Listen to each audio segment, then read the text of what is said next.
আজি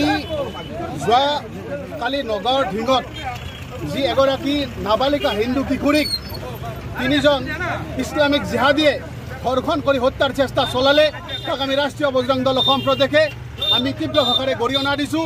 লগতে অসম চৰকাৰক আমি দাবী জনাইছোঁ এই ধৰ্ষণকাৰী তিনিওজনক অতি শীঘ্ৰে আজি কালিৰ ভিতৰত এনকাউণ্টাৰ কৰিব লাগে। আমি প্ৰতিদিনে দেখা পাই আছোঁ, প্ৰতিদিনে হিন্দুৰ ওপৰত অত্যাচাৰ নিৰ্যাতন অসমত বাঢ়ি গৈ আছে। গতিকে আমাৰ মুখ্যমন্ত্ৰী মহোদয়ক আমি কঠোৰ পদক্ষেপ ল'বলৈ আমি আহ্বান জনাইছোঁ। এই ধৰ্ষণকাৰীসকলক অতি শীঘ্ৰে এনকাউণ্টাৰ কৰিব লাগে। আমি ৰাষ্ট্ৰীয় বজৰং দলে আজি ৰঙিয়া জিলাত আমি আৰম্ভ কৰিছোঁ।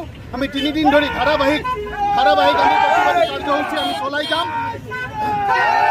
আমি অসম চৰকাৰক আমি দাবী জনাইছোঁ যে লাভ জেহাদৰ দৰে এটা গুৰুত্বপূৰ্ণ বিষয়, যি লাভ জেহাদৰ দৰে প্ৰতিদিনে অসমীয়া যুৱতী মুছলমান ধৰ্মলৈ ধৰ্মান্তৰিত হৈ আছে। গতিকে আমি অসম চৰকাৰক এয়াও দাবী জনাইছোঁ যে অতি শীঘ্ৰে লাভ জেহাদৰ বিৰুদ্ধে কঠোৰ আইন প্ৰণয়ন কৰিব লাগিব।